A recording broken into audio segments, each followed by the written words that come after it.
है उसका क्या पीड़ा और दर्द होता है पीड़ित व्यक्ति ही बता पाएगा।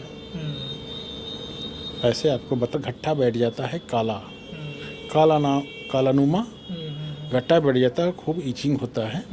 ईचिंग इतना होता है कि जो और ईचिंग रगड़ते रगड़ते रगड़ते वो क्या होता है कि उस जगह पर गट्ठा बैठ जाता है काला बरसात है। बरसात में क्या होता है कि पानी जब पड़ता है और मार्केट में आप हैं तो मार्केट का पूरा वो केमिकल जो मिला रहता है उस केमिकल के कारण आपको पैर से ही एक्जिमा की शुरुआत हो जाएगी।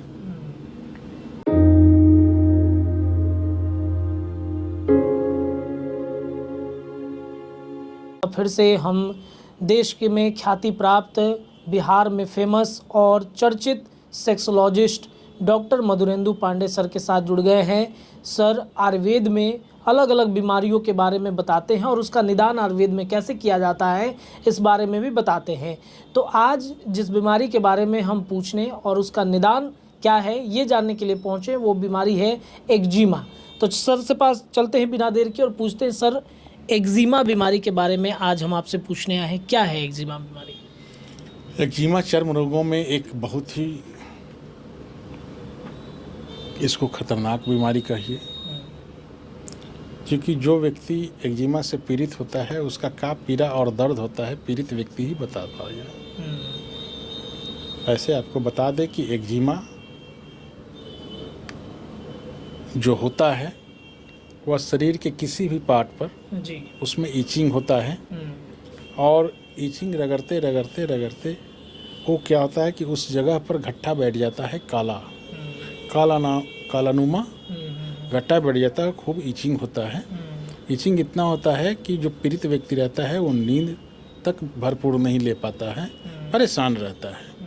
और इन सब होने का जो मुख्य कारण है, जैसे कि आज के डेट में जो बरसात है, बरसात में क्या होता है कि पानी जब पड़ता है और मार्केट में आप हैं तो मार्केट का पूरा पानी, उसमें तो हर तरह का पानी मिल जाएगा आपको, नली नाला केमिकल हर चीज़ का जो मिश्रण हो जाता है। और उसी में अगर आप चल दिए तो उस पीरियड में भी आपको वो केमिकल जो मिला रहता है उस केमिकल के कारण आपको पैर से ही एक्जिमा की शुरुआत हो जाएगी। इसके बाद आप चप्पल, लोग फुटपाथ पर से भी चप्पल ले लेते हैं सस्ते दामों के, स्किन का क्वालिटी नहीं देखते हैं कि जो चप्पल बना हुआ है वो चमड़ा जो बना हुआ है उसकी क्वालिटी क्या है। 100 रुपये में भी लोग उठा लेते हैं और 4-4, 3-3 हज़ार, 2-2 हज़ार रुपये का भी चप्पल होता है। ये हम नहीं कहते कि सारे लोग महंगे ही चप्पल पहने, लेकिन कम से कम कुछ भी यूज करने के पहले उसकी क्वालिटी को देख लेना चाहिए। अगर आप निम्न क्वालिटी के चप्पल पहन रहे हैं तो उससे भी आपको एक्जिमा होने का खतरा बना रहता है। अच्छी तरह का आप साबुन यूज नहीं करेंगे तो ये सब चीज़ों का इस्तेमाल करने के पूर्व जांच परख लेना चाहिए।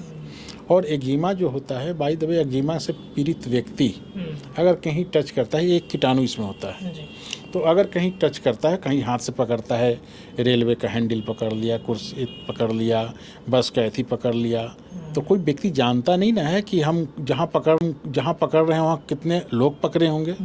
अगर उससे इफेक्टेड व्यक्ति अगर पकड़े हुए है और आपका हाथ जैसे ही वहाँ जाता है तो वो भी व्यक्ति उसका शिकार हो जाता है, एक्जिमा ले आता है बिना कुछ किए हुए। तो इसका जो लक्षण है, जिस व्यक्ति को लक्षण दिखाई दे कि काला है पूरा और पूरा इचिंग है, तो वो समझ ले कि उन्हें 80% चांस है कि एक्जिमा है।